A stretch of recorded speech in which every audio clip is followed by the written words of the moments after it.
Ji for those beautiful words of introduction, and we dedicate our evening to our great Guru Paramahansa Yogananda Ji and our lifelong inspiration and guide Swami Kriyananda Ji, who is very much with us even though he has left the body. We also want to thank all of you for joining us tonight, and thank all of the many, many volunteers who have helped make this a beautiful evening. As Daljit Ji said, this is a wonderful topic. How do we find God in daily life? And I think for me, when I meditated on this topic, I thought we need to divide it into two parts. First, how do we find God? And second, how do we find Him in daily life? Because if we don't find Him within, it's impossible to find Him without in our daily life. So we must begin by doing the things that will develop an awareness of God's presence to find God in our life. And as Daljit Ji said, we have been following these teachings for many years, and so we will just share with you things that we have learned from our teachers, from our Guru, from living in spiritual communities, and through the grace of God that is always guiding us from within. I think the first thing that's very important about finding God is to remember Him, to think of Him all the time by doing inward japa, calling His name, inward chanting, remembering His presence. And as we go about our life, to just keep the mind ever going towards God. Don't, Lahiri Mahashaya, we celebrated his Mahasamadhi yesterday, and his birthday is coming up in a few days, our Param Guru. He said, the minutes are more important than the years, meaning we can only experience, we can only think about God in this moment. We can't think, oh, tomorrow I will think about Him. That tomorrow never comes. We only have control over this moment. And so to try to remember God as much as possible, to think of Him as we go about our life. Yogananda Ji said, he has a beautiful poem, God, God, God. And he said the words, no matter where I go, the spotlight of my mind forever keeps turning on Thee. And in the battle din of activity, my silent war cry will be, God, God, God. So the spotlight of our mind, to keep it focused, to keep it fixed. Sometimes, much to my dismay, I'll be in the afternoon and I'll be very sad and I'll think, God, I haven't thought of You much today. I've let my mind be caught up in all the petty preoccupations of life. And then I just say, all right, for the rest of the day, that spotlight is being focused. So to remember God, that's the first step. The next step, not only to remember Him, because that can be only a mental process. We have to call with yearning, call with devotion, to invoke His presence in our lives. There's to awaken and expand the borders of our feeling, of our heart, so that we call to God with deep yearning and deep devotion. Yogananda Ji used to, he had a chant which he translated, he was Bengali. And there was a beautiful chant that he often sang in America that he translated from a traditional Bengali chant. And the English words were, Divine Mother saying to the devotees, she says, O devotee, I can give thee salvation. Ask of me salvation, but not my love and devotion, because when I give that away, I give myself away. And so it's a very sweet way of saying that even salvation, even samadhi, God can give you that, but more priceless, the greater treasure is for God to awaken within our heart true devotion, true yearning. And when we have that, that's the greatest treasure of all. And so to call to God, in his beautiful book, The Holy Science, by our Param Guru, Swami Shriteshwar, he says, one cannot put one foot in front of the other on the spiritual path without the heart's natural love. And so we need to work with the love of our heart.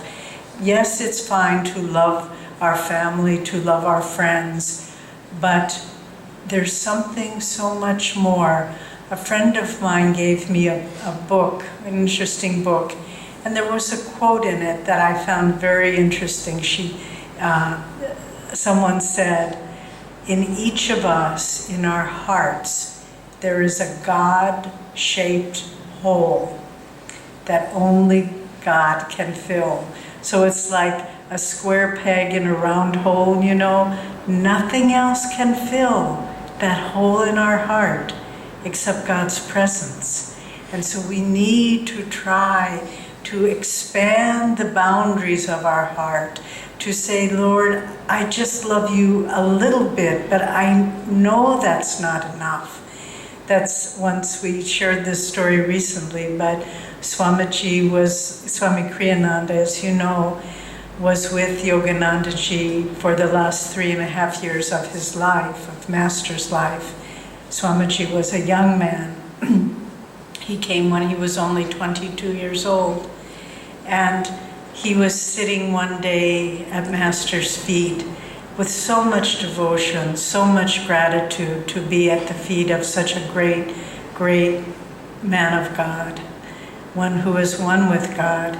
And in his mind, Swami Kriyanandaji was thinking, Master, teach me to love you as you love me. And Master looked at him, picking up his thoughts intuitively, and he said, how can the little cup hold the whole ocean? Meaning your cup is too small. It can't hold the ocean of my love. And in order to do that, we must have a bigger cup, a bigger vessel, until finally we can absorb the capacious, infinite ocean of God's love. And so to find God in our life, we have to call to him with great yearning, and we need to cultivate that learning. It's our native language, but we have forgotten it. It's as though we are have a native country, but we are born far away, and we don't remember our native language because we've learned a second language of our country in exile, we might say. We need to cultivate our first language, our native language, which is love for God. And then finally, we've spoken of remembering God, calling to God, but more important than either of those is to feel the presence of God inwardly in meditation. Because if we can do that, we have to go, it's good to, of course, good to practice techniques. It's good to do our yoga and our pranayama and our kriya yoga. But as our master has instructed, after the practice of techniques, bathe yourself in the presence of God. Feel him, because it's only when we have withdrawn our awareness from this world of externality, of outward experiences, the world, the false world of the senses, where we think this chair is real, this microphone is real, this stage is real. None of this is real. It's all God's dream. And through meditation, when we begin to withdraw our awareness from identification and consideration of this world around us, and we say, it's all out there. I can't yet disconnect all the time. But inwardly, when I sit in meditation, then I will know who and what I really am, that I am not this body, I am not this personality, I am not the events in my life, I am not my responsibilities, I am only the soul, which is a spark of God's light, and I feel my union with Him, and to feel that inward presence of God, which is the fruit of true meditation. This is why we meditate. It's not just to practice techniques, it's to practice the presence of God. Yogananda Ji came to awaken our age to the true experience of God's presence. He said, the time for knowing God has come. It has come with His mission. It has come with His teachings. And He came to the West, bringing to America what He called the cream of yoga. And through His great disciple, Swami Kriyananda Ji, He's trained acharyas who spread out throughout the world, bringing these teachings now.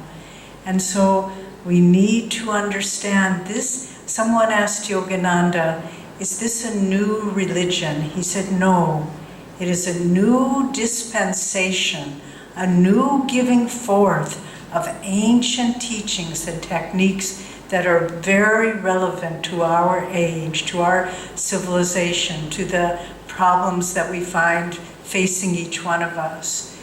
So this is part one. How do we find God? But part two then is, how do we find Him in our daily life? How do we integrate the spiritual practices so that we get up from our meditation asana and we say, and then all of a sudden the children are screaming and we have to rush to work and all the problems just jump on us like a monkey jumping on our back. How do we find God in daily life? Because it can be done. And when we do this, when we can make the effort to find God in our daily life, life becomes a joy. As Master said, without God, life is a nest of troubles. It is anything but joy. With God, life, we find the true purpose, that we find the joy of life, very accessible. So let's look at how we can do this. First, we spoke of remembering God. Well, as we go about our daily life, when you wake up in the morning, try to train yourself. First thing, do a chant. Think of God. Say thank you for this day. In Swami's wonderful book, Living Wisely, Living Well, one of my very favorite sayings is, today is my friend. God gave it to me to find joy. And this is a wonderful way to wake up in the morning. Instead of saying, what do I have to do and I have to go there? Take a moment and say, today is my friend. God gave it to me to find joy in. We were sharing this affirmation with a friend of ours and at a class in Los Angeles. And after a few weeks, she came back and she said, I have a brother who suffers from great mental depression, and he's in a hospital. He can't function on his own.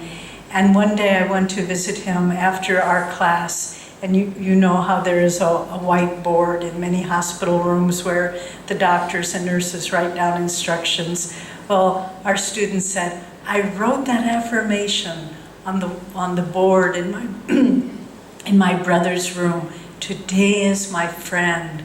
God gave it to me to have joy in. And I wrote that on the board, and the doctor came in and he said, where did you find that? He said, I'm going to have the nurses write that on everyone's room, on the board in their room, so that can give them something to wake up with joy. So when you wake up in the morning, let your mind be uplifted, even before you sit to meditate. Before you go to sleep at night, think of the day. And if there are things you regret, oh, I wish I wouldn't have said that, I could have been nicer, I could have been more honest, give it all back to God. Just say, Lord, this day is your day. I did the best I could in it, but it's your day. And so to remember God at key points before you take food. Does the food really need to be blessed? Does it need our blessings? No, but we need to think about God. So before you put anything in your mouth, just think about, God, I'm offering this to you. We had a friend who did a lot of traveling for his work in his car. And he said, whenever I unlock my car, that's my mnemonic, my memory tool, I think about God when I unlock my car. And so these little ways we can build it into our life. We had a friend who had a little runner's stopwatch, and he set it every hour, it beeped. And just for that moment, he thought about God during the day. He also thought of him of other times, but try to find ways that you integrate in your daily life the thought of God, the memory of God, and then to call on Him. Invite Him into everything you do. Whether if you're a doctor, if you're doing complicated surgery, before you do that surgery, you just think, Lord, guide my hands, guide my mind, that I can make the right decision here. If you're preparing food, you know, one of the things that I love so much about my guru is he was such a simple man. He loved to cook. He loved to serve people, and he would, but he never tasted. He would hold it up to the spiritual eye and feel if it had just the right amount of seasoning, and then he would serve others. And one of his direct disciples, a man named Bob Raymer, he's passed away now. He was an American, but he was one of the last ones to come to Master before the end of his life. And he came from Michigan and came out and was able to meet Yogananda Ji, and Yogananda invited him to lunch, I believe, and he fed him. Yogananda Ji fed him just like a mother would feed a child. He would take food from the plate and put it in this man's mouth, Bob's mouth, and he was a Westerner, you know, this wasn't something that he was necessarily comfortable with, but after a little while, he just felt, oh, this is my Divine Mother. He's feeding me, she's feeding me. So invite God. If you're cooking, just say, let me make this with love for you. Let me, whatever it is that you're doing, invite God to be a part of it. If you're going for a walk, say, God, let's come now. Let's go for a walk. I remember a beautiful little moment in my life many years ago. Many years ago, probably more than 40 years ago, when I was new on the path. And I was going for a walk. I was visiting actually my family in the city where they lived. And they were not devotees, but they were wonderful, wonderful people. I was very fortunate to have such a family. And I was going for a walk one day by myself in the streets of the city, and Master Ji recommended that we memorize his poem, Samadhi. It's found in Autobiography of a Yogi, if you would like to find it. It's a beautiful poem, probably the most profound statement of a high spiritual state ever put into the English language. And so many of us have memorized it and repeated regularly in our meditation. And there's one line where Master says, the sparrow, each grain of sand, falls not without my sight. And I was walking along this day, and I was inwardly repeating this poem to myself. I didn't have any devotee friends there. And my eyes were sort of semi-closed, just enough so I could see where I was going. And just as I said that, and I was trying to, hey, Master, come with me on this walk, invite him, call him into my life. And just as I said that line, the sparrow falls not, my foot touched something, and I looked down, and there was a little sparrow that had fallen from a tree and had died. It was lying there on the ground, on the sidewalk, and my foot just touched. And it was like Master was saying, the sparrow falls not without my sight. You are not without my sight. I'm always with you. If you invite me to be with you in every moment of your life, even the difficult times, I would say especially during the difficult times, invite him to be with you. Invite that presence.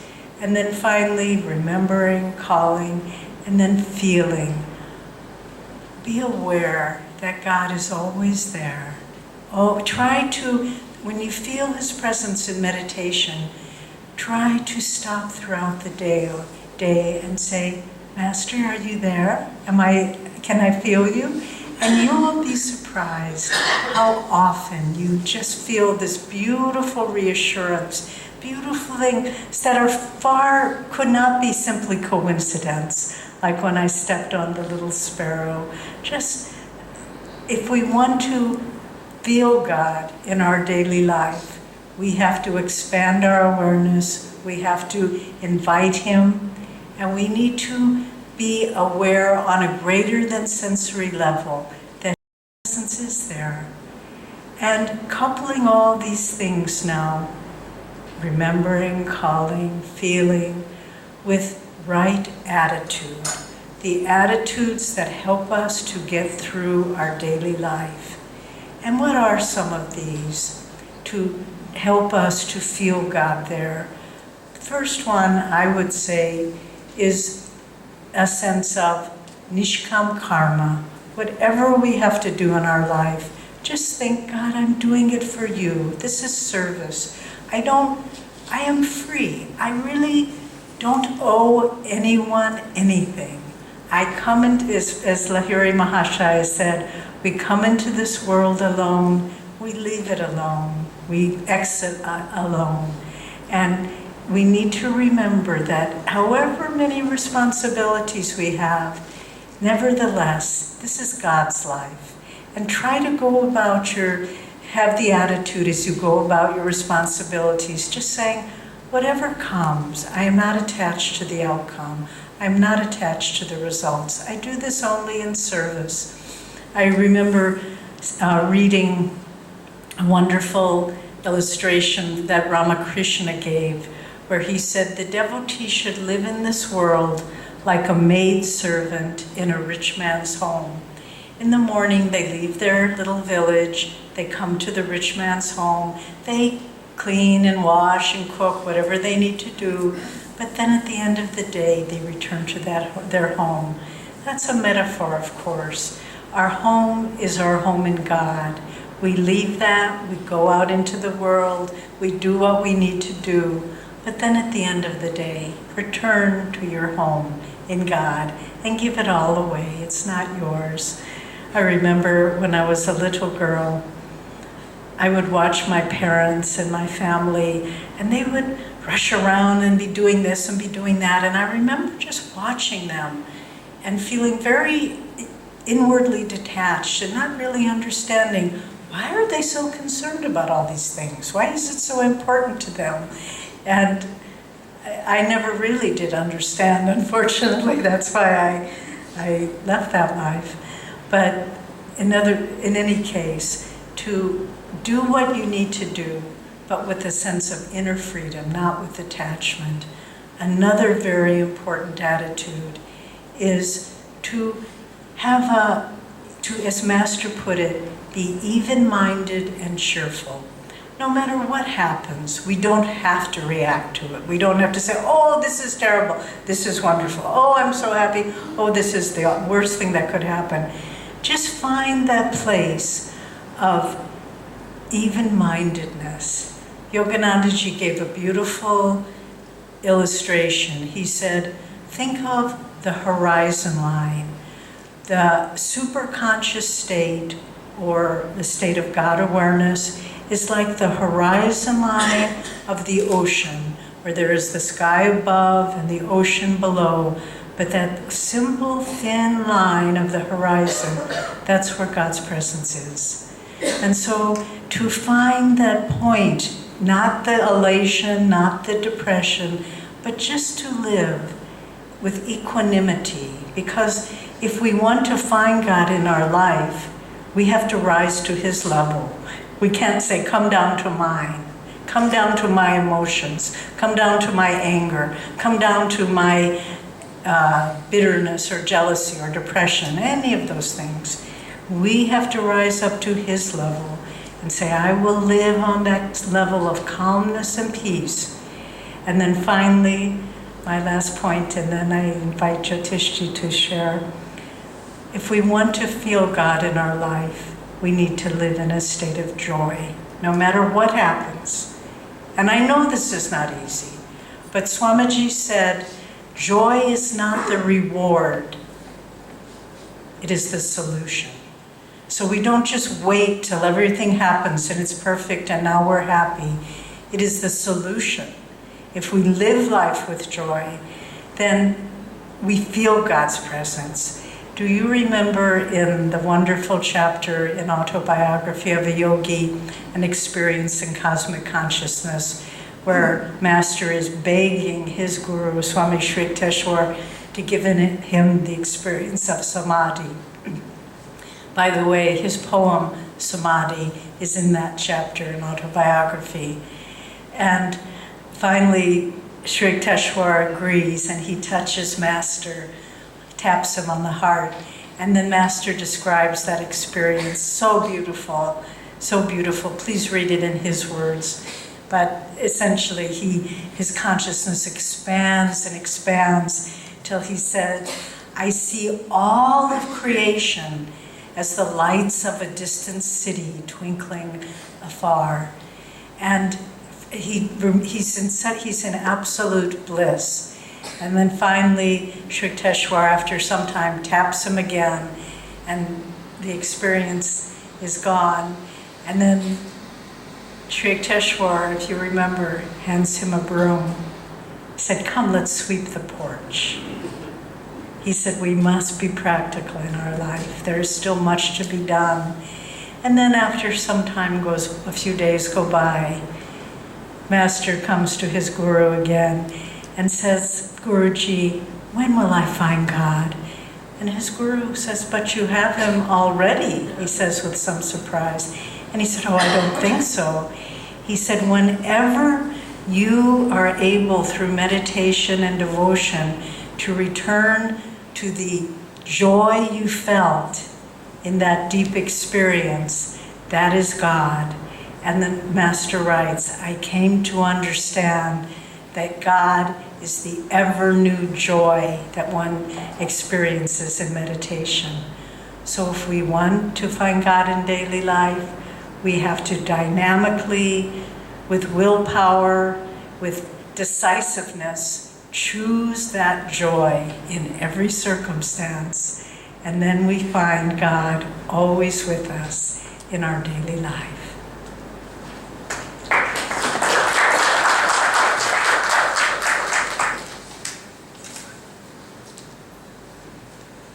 Namaste, my friends. This is a very auspicious time to be talking about this subject because, as Davidji mentioned, yesterday was the anniversary of the Mahasamadhi of our Param Guru, Lahiri Mahashaya, and Monday will be the anniversary of his birthday. So these few days are very blessed by his presence. And if you remember the story in the autobiography, or if you don't remember, I'm going to tell you the story. When Lahiri was 33 years old, he was apparently, for a reason that he couldn't understand, transferred from in work to the foothills of the Himalayas near Raniket.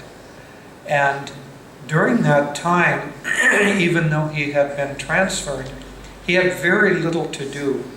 And so he would take to taking long walks in the foothills of the Himalayas there. And one day he heard a voice calling to him, "Lahiri, Lahiri, come, Lahiri, come." And so he followed that voice, and it eventually led him to a small area where there was a sadhu sitting, and it turned out to be Babaji. And Babaji said to Lahiri, "Don't you remember me?" And Lahiri said, "No, sir, I don't."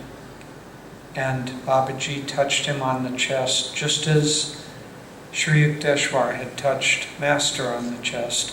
And Lahiri went into a high state of samadhi, and he remembered that he had been Babaji's disciple for many lifetimes. And then in a little cave, there was his little eating bowl and his asana that he sat on from his past life. And he went into a deep state of samadhi for many days.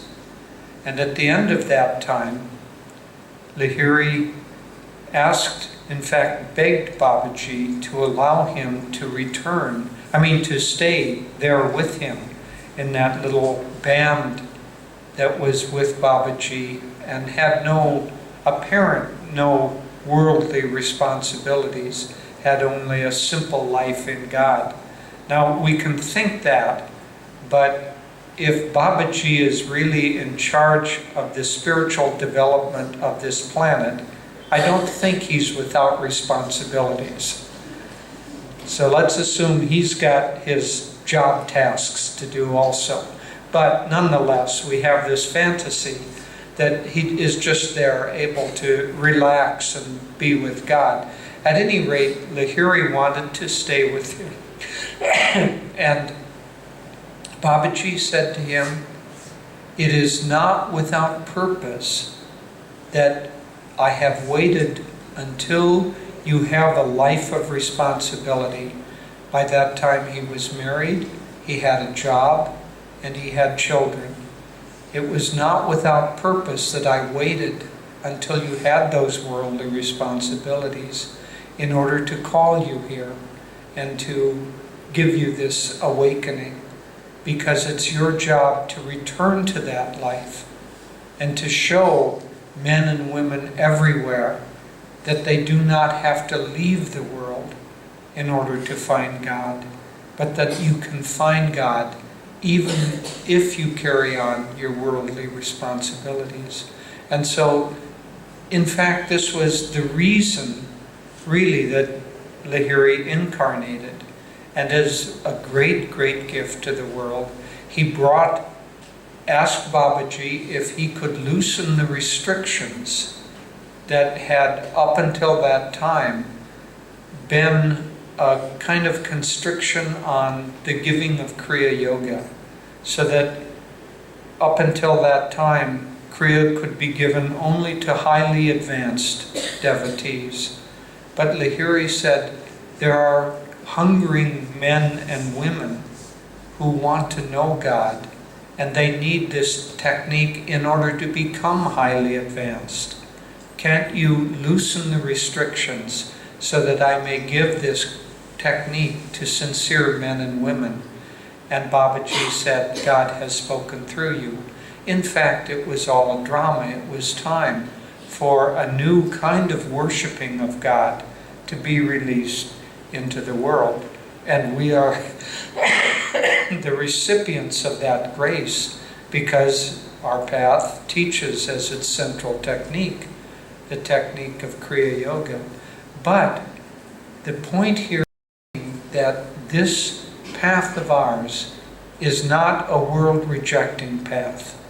It is not part of our teachings to say that if you want to be holy, you must leave your life of responsibility, you must leave your family, you must renounce everything and go off into the Himalayas and think only of God. That is not our path. Our path is to find God in the midst of daily activities, in the midst of responsibilities, in the midst of having a family and having children, and in the midst of all of the difficulties and noise and tumult that comes with a life of worldly responsibilities. And therefore, we are given the teachings that help us with that. Last week we went to Kolkata, and during that time we had the opportunity to give an initiation into Kriya at Master's Boyhood Home at 4 Garpar Road in Kolkata. But the day before, in fact a week ago today, we went to visit the tomb of Mother Teresa of Calcutta. And it was a very, very inspiring time, an inspiring visit. And when we went there, we were introduced to one of the people who had come very, very early. She was the second sister to come to Mother Teresa. Her name now was given at that time is Sister Gertrude, or Mother Gertrude. And she has been with Mother Teresa all those many years. She came in 1948 and became a physician, and was in fact the physician that attended to Mother Teresa for her entire adult life. But she said something very beautiful and very pertinent to all of us. She said that Mother Teresa told them 3 things. She said the heart is to love, the mind is to think of God, and the hands are to serve with humility. And so I want to talk very simply and practically about those 3 elements in us: the heart, the mind, and the hands.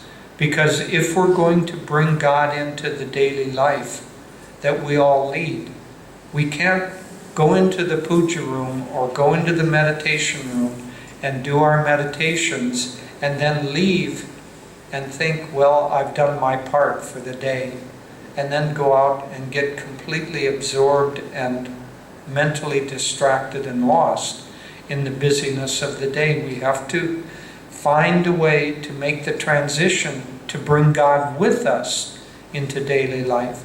So let me begin with the heart. Now, the heart represents love, as Mother Teresa said. Love can be expressed in many, many, many different ways. But for each of these, heart, mind, and hands, I want to give 2 specific things for us to work on. The first is with the heart. First is kindness. There are many ways that we can express love, but one of the purest is by kindness.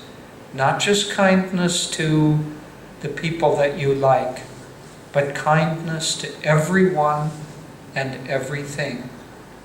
Especially kindness to those who are unable to return that kindness to you. There are many, many people in this world who carry a heavy mental burden or a heavy emotional burden, and they aren't able to return kindness even when they're given it. Master said, when you see someone, this is the way he put it, and I always enjoy this statement, when I see someone who is unhappy, I shoot them with the buckshot of my smiles. And so that sense of giving kindness, no matter where the circumstances, whether they support it or not. There's a beautiful story of Swamiji, and this happened just a year or so before his passing. He had been away from India and he came back. And those of you who know him in his later years, his body was getting quite frail. And so a plane trip from India from either Europe or America was hard on his body, And so when he arrived, he was sore and stiff. And Dhyanaji, he came to the ashram. Dhyanaji suggested that there was a young man that they would ask who was a masseuse, and that it was very helpful to have a massage after a long trip like this. So Swamiji agreed, and Dhyanaji called this young man, and he came to the ashram, and he gave Swamiji a massage, and it was very helpful. But Swamiji had to lay on the bed in order for this man to work on him. And at the end of the massage, Swamiji said to the young man, "Wouldn't it be easier for you if you didn't have to bend over so far, if you had a massage table?" And this boy or young man said, "Well, it would, but you see, these things are quite expensive, and I'm very poor. This is my second job, and I work this job because I don't have enough income from my first job in order to keep my family together. I'm married and have 2 children, and so I have to work 2 jobs, and this is my second job, and I barely have enough money for the family's needs. I don't have enough to buy an expensive massage table." And Swamiji said to this perfect stranger, "I'll buy that for you. How much would it cost?" And the young man said, "Oh, please, sir, they're quite expensive. Please, don't do this." Swamiji said, "No, I want to do this. Find out how much they cost, and I'll give you that money." And the man said, "Well, they're quite expensive, sir. I think they're maybe as much as 15,000 rupees. And Swamiji said, "That's fine. Go and find one." And the next day, or a couple of days later, that young man came back again. He said, "Oh, sir, I made a mistake. When I actually went and investigated, they were much more expensive. I think it was 25,000 rupees. And he said, "So please, sir, don't feel obligated." Swamiji said, "No, I would like to buy this for you. You go order that, and I'll pay the merchant for the table." And the young man was very, very taken. But that's not the end of the story. As that boy, or man, I think he was in his early 20s, so just at the cusp, of a boy and a young man. When he left, he was weeping, and he told one of the people in the ashram, he said, "When I was young, I was an orphan, and I lived on the streets, and I could barely survive. And I always, while I was growing up, yearned to know the love of a father and the protection of a father. But never have I felt it until today. And today I felt the love of a father." And it was very, very sweet, a completion. But there are people who are part of your daily life. Some are strangers, some people you know, some people you may not even like very much or be able to get along with. But those people need your kindness. They need your kindness more than they need the food that they eat, because the food will keep their bodies alive. But their spirit, if they aren't fed with love from someone, their spirit will begin to collapse in on itself. And so we who have received so much, especially we who have received these teachings, have, as part of our obligation, part of the payment for our teachings, is to share them with others, and especially to share kindness with others. Because if we don't do that, God's kindness for us, towards us, will begin to diminish. Not because God isn't sending kindness to us, but our capacity to receive it will diminish unless we offer it on.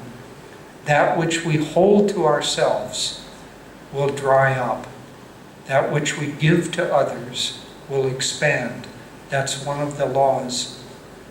One of the beautiful prayers of Master, beautiful prayer, is, Lord, reveal thyself to me, that I may understand your laws and precepts, and through them understand the purpose for which I was sent. Lord, let thy will, not my will, be done through me. And so that prayer that God reveal himself to us so that we understand his laws and his precepts is a very high law, very high prayer. And one of those laws is that which we take to ourselves and hoard, we begin to lose. And that which we receive and give to others, we begin to expand, and we're given more. That's the story in the Christian Bible of the talents. There were 3 men, they were given talents, a certain amount of money. And one of them hid that in the ground. And the second one kept it for himself. And the third one helped other people with that money. And then the landlord or the lord of the region came again and asked each of them what they had done with that money. And he who had hid his money in the ground, the overlord took that money and took it away from him. He who had used it for selfish reasons, the Lord did not take it away, but did not give him any more. His was used up. But that person who had helped others, he heaped upon him more in order to help those others. A beautiful parable, but it's a true reflection of these laws and precepts.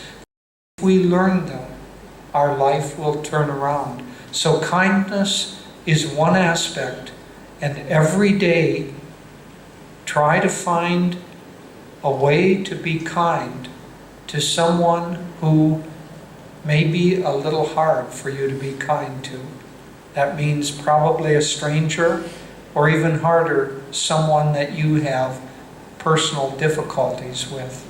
Give them kindness and see what happens. The second attitude of the heart is gratitude, because kindness is to receive and to give on.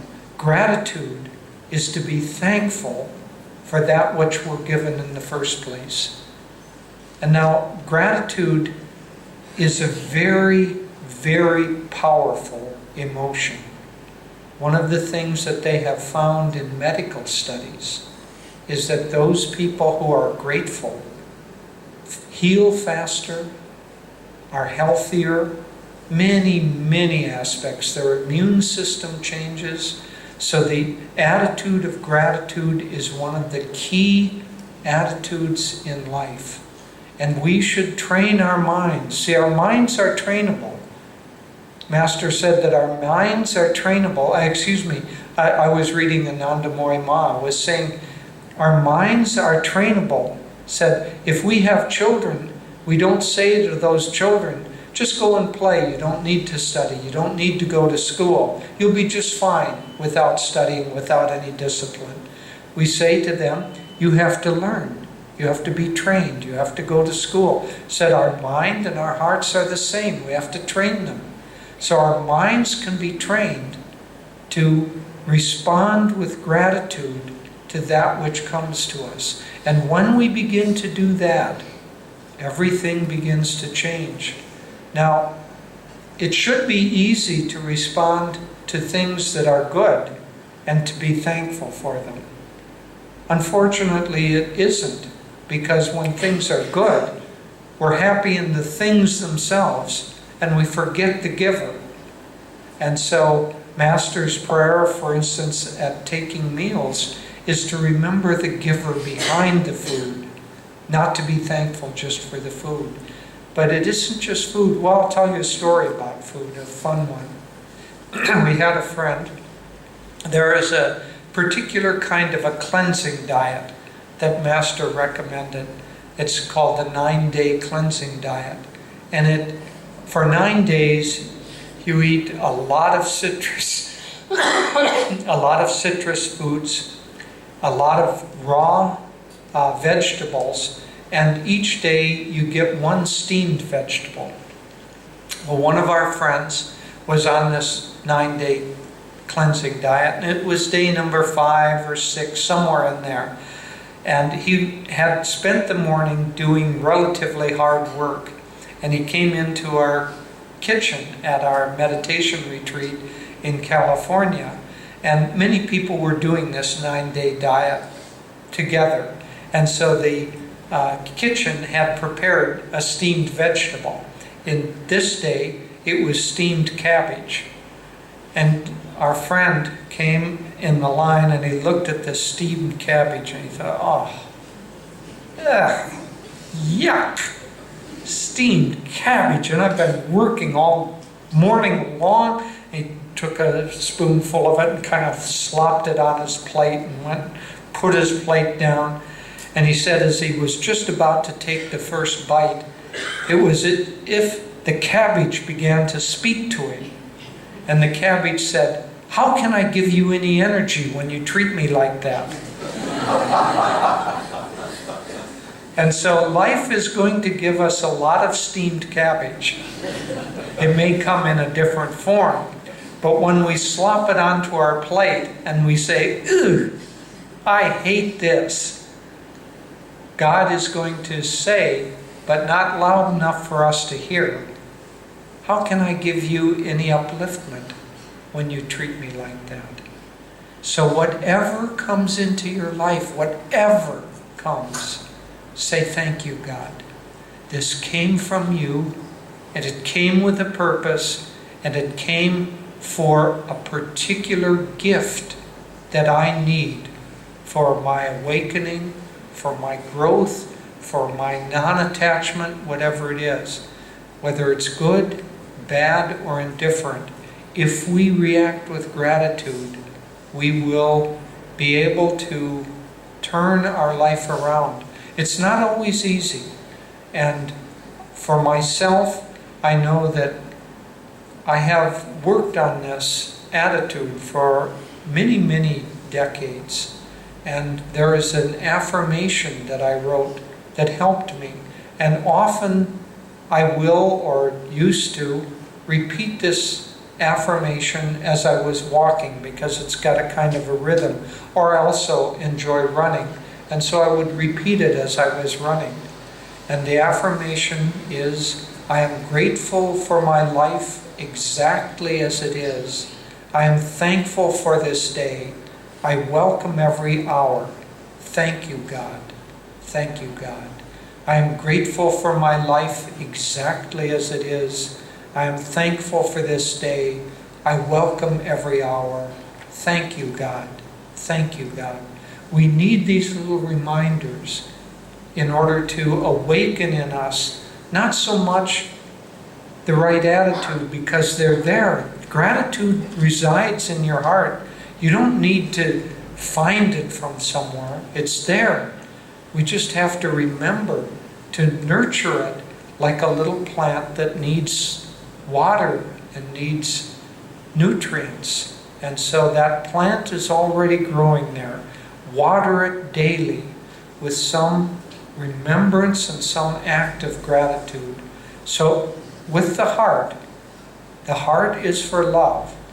And let those two aspects of love be kindness and gratitude. Kindness to God in the form of the people that you see.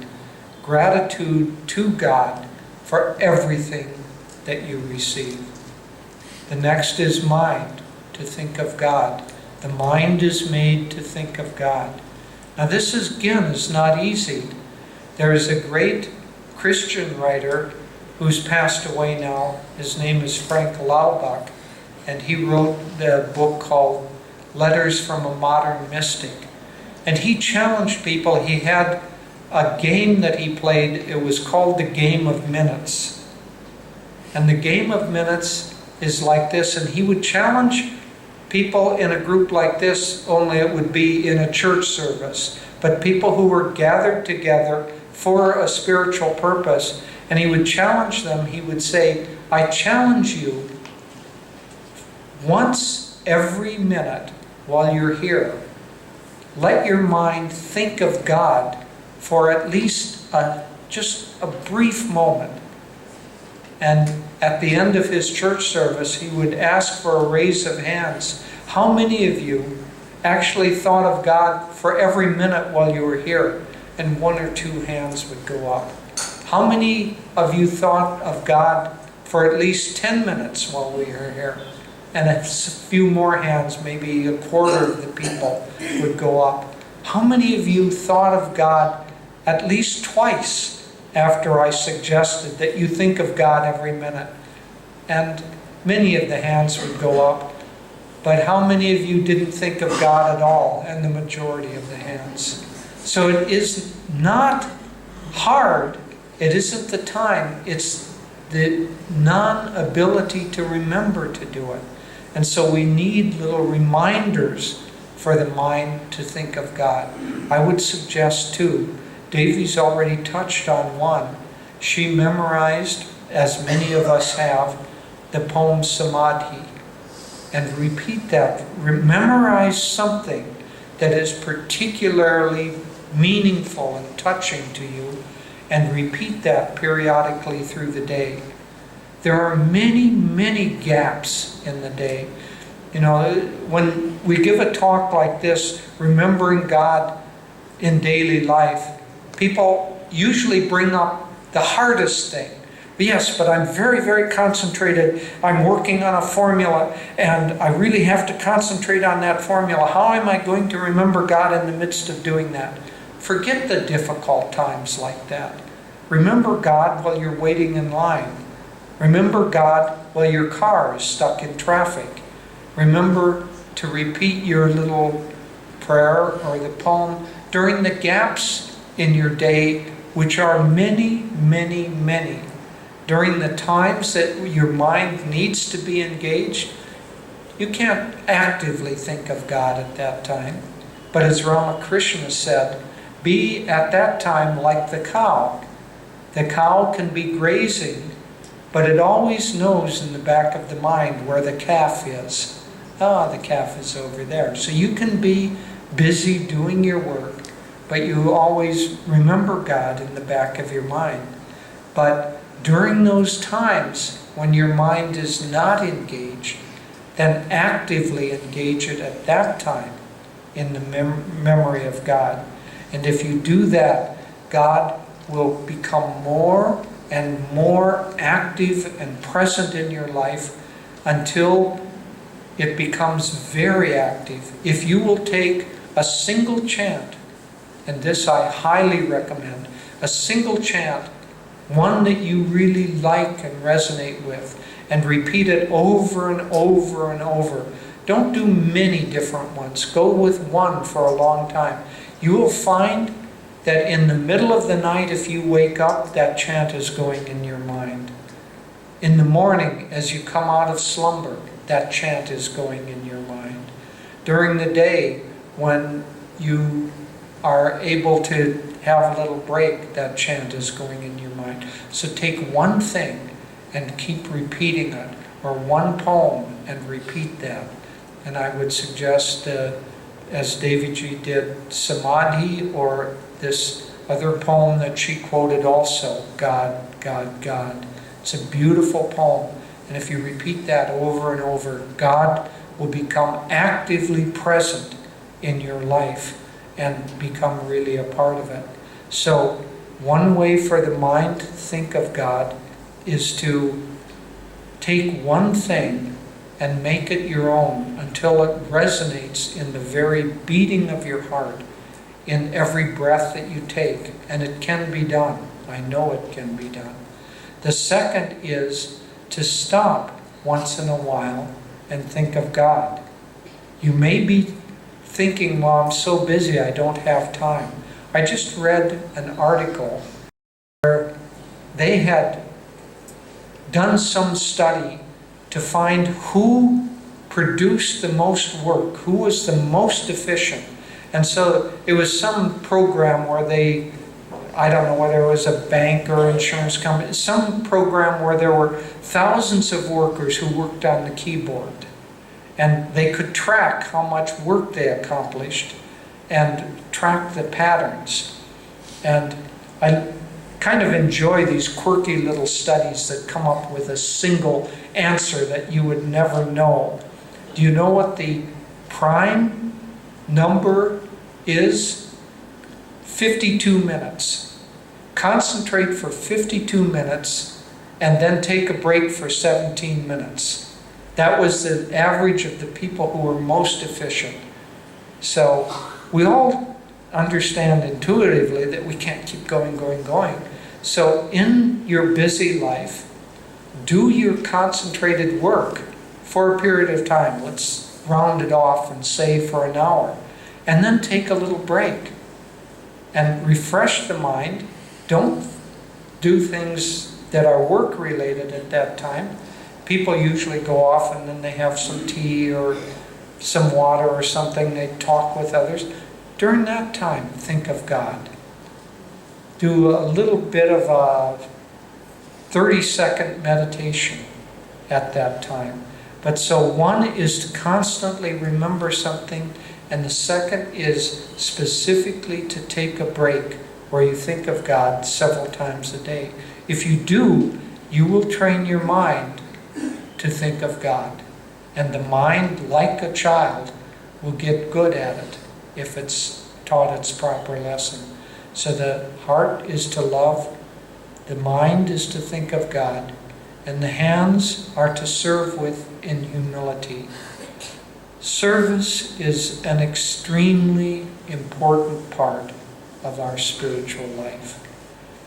Fortunately, I see among all of my Indian friends, I see a deep understanding of the importance of service, of giving to others. There must have been, I don't know, take a guess, 25 or 30 people who were serving, decorating the beautiful flowers and the little paintings here. And people just come and enjoy serving.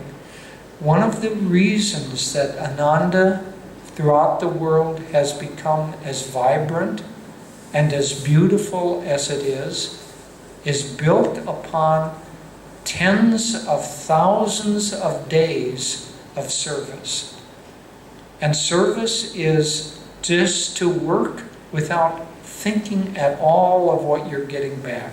Just work for the enjoyment of it. But make it personal also. What we're really trying to do is understand that when we serve, we're using our hands to give to God. Mother Teresa, of course, became an example throughout the world to take that energy of service and serve the poorest of the poor. And because she did that and inspired others to do that, she has uplifted the general consciousness of the whole world. No one can think of Mother Teresa without having their consciousness raised. And because of that pure service. So find a way to give service, but she didn't do it abstractly. She did it impersonally, but in a very personalized way. We heard a recorded talk of hers one time, and she said she was at that time visiting London, and she was being driven somewhere in a car, and they were going through a park, and she said, "Please stop the car." And she went over, she had noticed that there was an old man who looked very lonely, and it was a cold day, and he was not well dressed. And so she went over and she took his hand. And he looked at her and he said, "Your hand is very warm." And she said, "Yes, my hands are always warm." Well, why were her hands warm? Figure it out. But then he went on to say, It's been many, many years since I felt the touch of a human hand. Well, she could feel that because she had spent her life giving to people in service. If we serve even 2 or 3 people each day, that power of God flowing through us and giving to others will increase. So here's the challenge that I would ask of you from tonight's talk. With your heart, each day, do acts of kindness to someone, and do acts of gratitude or thoughts of gratitude to God for everything that comes into your life. With your mind, memorize something and repeat it. A chant, a prayer, a poem, something that touches your heart. Memorize it and repeat it over and over again until it works its way first into your subconsciousness and then into your superconsciousness. And then take some breaks each day and think of God during those breaks. If you do that, your mind will become filled with thoughts of God. And with your hands, serve people and serve good works. And if you do that, you will know the presence of God in your daily life.